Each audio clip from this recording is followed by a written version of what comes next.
Queridísimos y queridísimas, amadísimos y amadísimas estudiantes del glorioso Liceo Bicentenario Padre Alberto Hurtado Cruchaga de Pica, espero que estén bien, que estén en sus hogares resguardados del maldito coronavirus, que estén haciendo deporte, que estén en la medida si es que tienen las condiciones para ello, que estén alimentándose bien para tener las defensas lo más alto posible y que en suma también estén haciendo las distintas cosas que a ustedes les gusta hacer en la vida, como qué sé yo, escuchar música o ver películas o ver series, etcétera, para tener la moral en alto y una buena salud mental, que son súper necesarias en tiempos de pandemia, ¿sí? Dicho esto, entonces vamos a comenzar la cápsula de la retroalimentación de segundo medio. Esta es nuestra quinta cápsula de retroalimentación, ¿no es cierto? Y que tiene por objetivo, primero que todo, dar a conocer a ustedes los indicadores de participación de nuestra última interacción pedagógica, así como también resolver algunas dudas que ustedes me expresaron en esa instancia, ¿sí? Entonces, yendo a los indicadores de participación, al primer objetivo de esta cápsula, quiero invitarlas a hacer el ejercicio visual y matemático de imaginar que estamos en una sala de clases y metemos a todos los estudiantes de segundo medio en esa sala de clases, que en total son 100 en esta imaginación, ¿no es cierto? Estamos haciendo una cosa proporcional. Y en esta sala de clase entonces están ustedes durante las últimas dos situaciones de interacción conmigo, ¿sí? En la interacción número 4, como se observa a la izquierda, entonces en esta sala de clases hay 27 estudiantes presentes, ¿sí? Mientras que en la última interacción, en la interacción número 5, hay 25 estudiantes, ¿sí? Es decir, lo que ilustra visualmente este ejercicio es que la sala está súper vacía. Básicamente eso, menos de un tercio del total de estudiantes participó en ambas interacciones, estuvo conectado conmigo, ¿sí? Y esto es algo preocupante porque en la medida que ustedes más participen de esta instancia de interacción, más pueden resolver sus dudas, entablar un diálogo pedagógico conmigo y con sus otros profesores también. Y en suma, eso tiene como objetivo finalmente que ustedes mejoren sus calificaciones, ¿sí? Al final del día de eso se trata, de que estas instancias ustedes puedan entablar una discusión y resolver sus dudas, y que también al final ustedes puedan tener más conocimientos que les permitan sacarse mejores notas.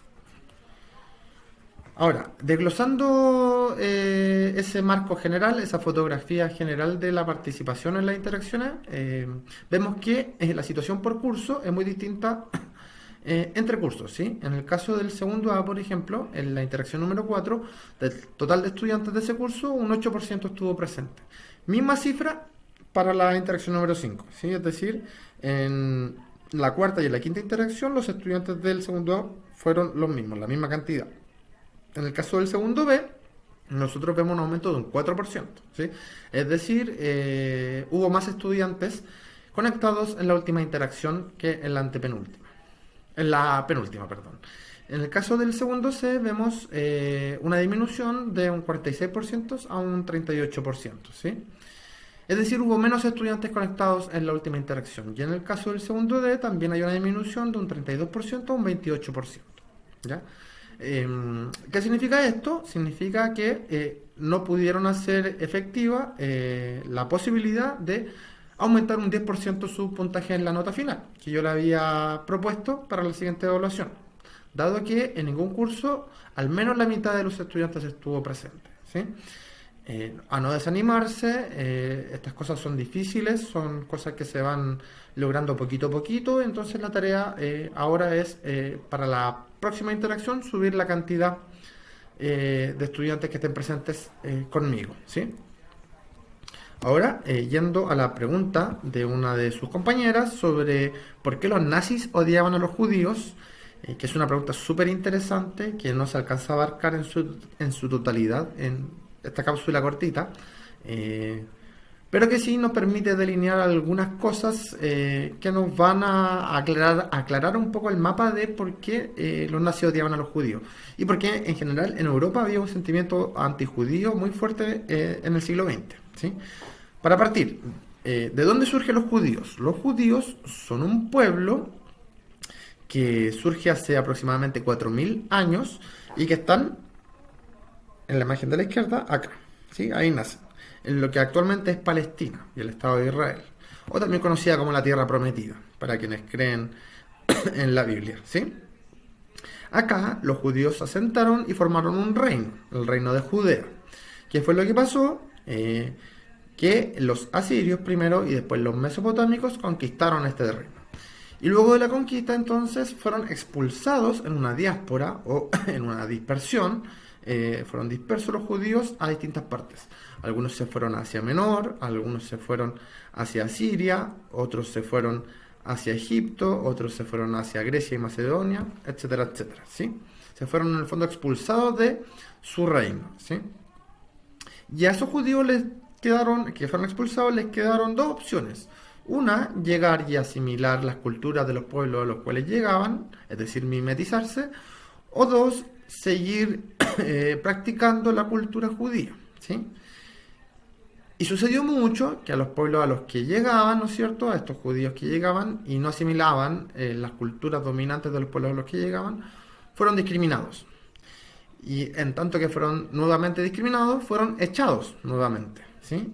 Y por lo tanto, la historia de los judíos, desde la expulsión de Jerusalén, de la tierra prometida, del reino de Judea, hasta prácticamente el siglo XX, es la historia de sus múltiples diásporas o exilios, ¿sí? Fueron sucesivamente echados de todos los lugares a los cuales fueron llegando, ¿sí? Como se ve acá. Hay diásporas incluso, o migraciones incluso, durante el siglo XVIII, ¿sí? Llegan incluso en sus diásporas a nuestro continente, al continente americano. Los judíos que fueron expulsados llegaron entre otras partes a Europa, ¿sí? Y Europa era un continente católico, por lo tanto, mayoritariamente católico. Por lo tanto, la primera oposición o el primer rechazo que se siente en Europa hacia los judíos es de orden religioso, ¿sí? Lo que se rechaza es la religión judía. ¿Y cómo se rechaza y cómo se expresa esta oposición europea hacia los judíos? En primer lugar, por estereotipos culturales y religiosos, es decir, por etiquetas y prejuicios que se tenían sobre los judíos.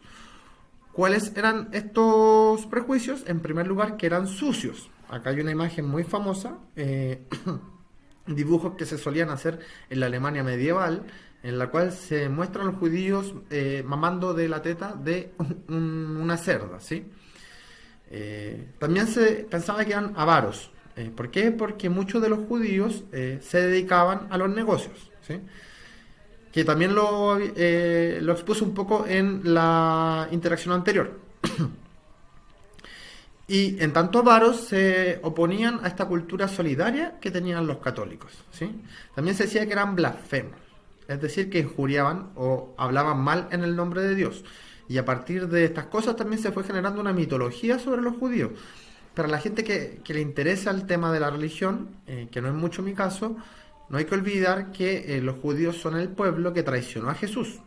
Por lo tanto, tienen en su origen un pecado, ¿no es cierto?, que los católicos le van a enrostrar por siempre a los judíos, que en el fondo fueron los que traicionaron a Jesús y lo dieron en el fondo al poder político romano para que lo crucificaran. Y a la par de estos estereotipos culturales y religiosos de los cuales eran víctimas el pueblo judío, también se dieron actos violentos, ¿sí? Que también son denominados como progromos durante la Edad Media. ¿Y qué son los progromos? Son linchamientos locales y espontáneos, ¿sí? Es decir, en determinado pueblo pequeñito de Europa, durante un día, 2 días, 3 días, un par de semanas a lo más, se golpeaban a los judíos, ¿sí? Generalmente era porque había un enfrentamiento entre un judío y alguien que no era judío, esa otra persona falleció, ¿no es cierto? Y la gente, en las masas enardecidas de esos pueblos, querían cobrar venganza, no solamente contra aquel judío que se decía que había sido el victimario, sino contra todos los judíos del pueblo, ¿sí? Pero lo importante en el fondo es que estos actos violentos son espontáneos, son locales, suceden en un pequeño tiempo y en un pequeño espacio.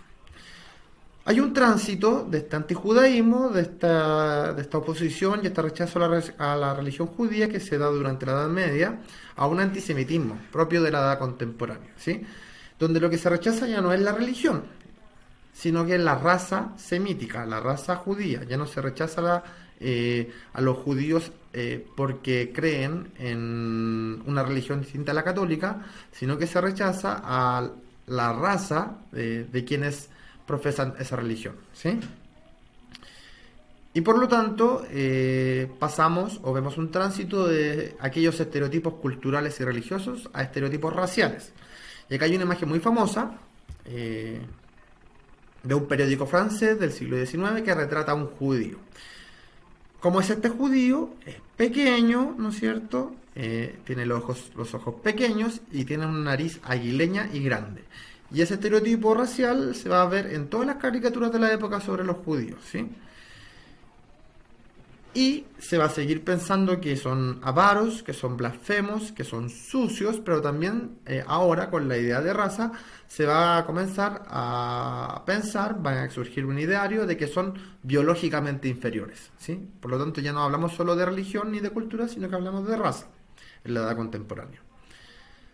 También se va a hablar de que van a surgir teorías conspirativas sobre los judíos, ¿sí? Una de las cuales, la más importante, es de que querían dominar el mundo y que por eso iban de pueblo en pueblo buscando asilo, ¿sí?